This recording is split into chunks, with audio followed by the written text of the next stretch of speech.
I'm not sure where you're watching this video, but it might not be around forever. However, up here, there's a link to my Telegram channel. It's a Telegram channel with all my content in it.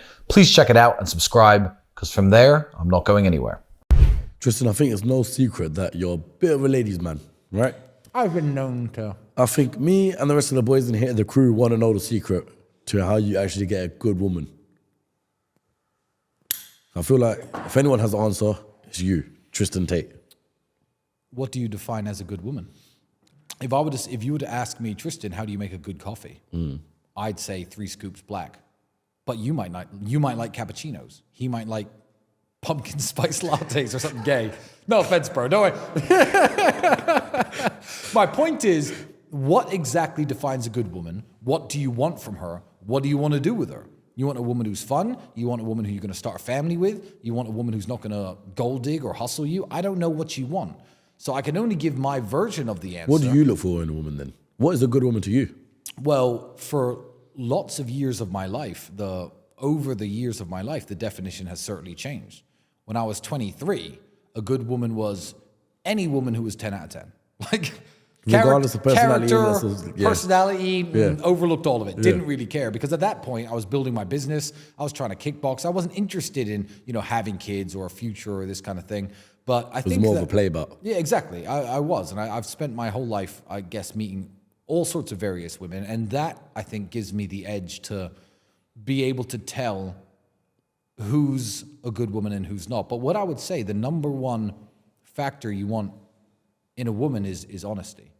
Honesty in everybody is the most important thing that you can possibly look for. I'm going to give you an example. Okay. Let's say you meet 2 women. One of them has let me try and formulate this example in my head. Okay.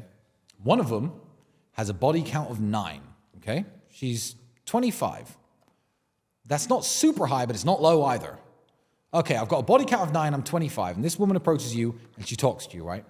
And you meet another girl, and she tells you her body count is 8, but it's actually 4.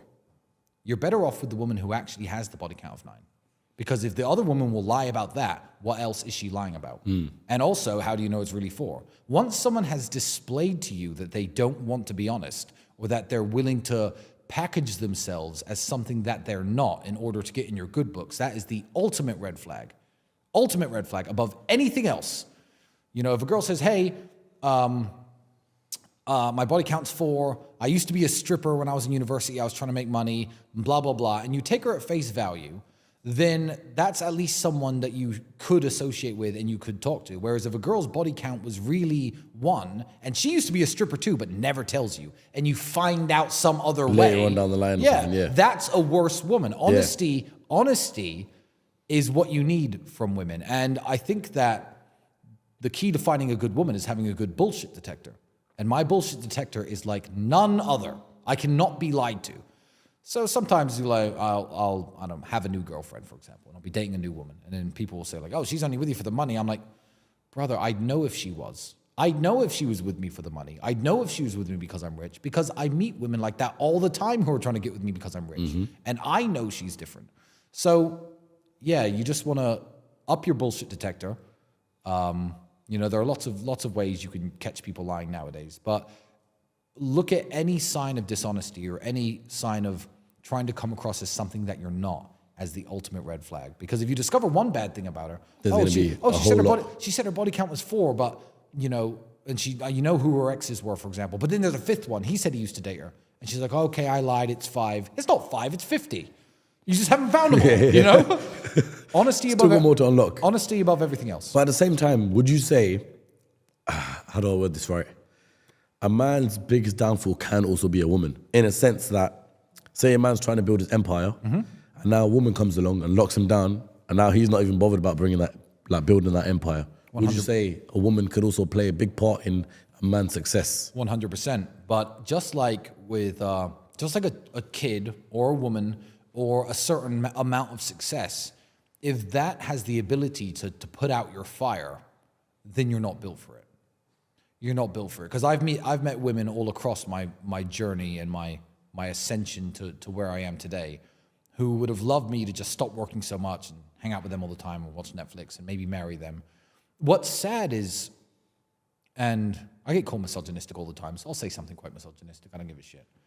What's sad is a woman will happily put out your fire, and the same type of woman that will put out your fire to make sure that you no longer work so much and you're not as ambitious sometimes doesn't realize that that's what she liked about you in the first place. Let's say I met a woman now. Let's say. She's obviously attracted to the fact that I'm super ambitious, that I train super hard, that I wake up at 7 every morning, that I'm constantly trying to learn something and better myself. Now I'm taking Russian lessons, but whatever it is, I'm constantly trying to improve who I am. Women will find that incredibly attractive and still get with me and try to put the fire out and try to stop me from doing those things. And you know what would happen if I became fat, stopped learning, stopped making so much money, became boring, just stayed at home with her all the time? She'd probably end up cheating on me, because that's just the nature of people. So, yeah, if you let that happen to you, it's your fault. There's nothing I can say to people who, will meet a woman and quit the quest for greatness. Maybe your quest is just to be with your average chick and be an average man and have your average income and have your average family and let them work in the car washes. I'll drive past in my Bugatti. It's fine by me. and there's nothing you can do to drag these people up. I try my best to say things like this and let people listen to me. But, when I get those super chats online, hey, man, I just broke up with my girl after 8 years. I haven't been working on myself because I was so comfortable with her, and now I'm 41. I'm like, bro, it's over. Yeah, move on. Your mistake. Yeah. It's over. Get your shit in gear, or don't send me your money on super chats. I don't need your $5. Like, do something else. Just to say something stupid, yeah. Exactly. Yeah, crazy guys. Elegance in a woman, to me, is somebody who's never going to embarrass or humiliate you, and somebody you'd be very proud to show off. If you come across as an elegant man, that's the kind of man that she wants to show to her friends, to her parents. Lots of women I date are very keen to show me to their friends or their parents or their families for whatever reason, in the same way that, I'd want to show off a beautiful woman to my friends. But when there's any rough edges, that's the kind of thing that will put you off wanting to show somebody off. So if a woman swears a lot, talks in a very bad manner, maybe has a really horrible accent, dresses a bit too revealing, that's the kind of thing that will make you think, okay, this woman's all right. I like her. I'll keep her at home, but I'm not going to introduce her to my friends. So elegance is certainly something that women should strive for, and men as well.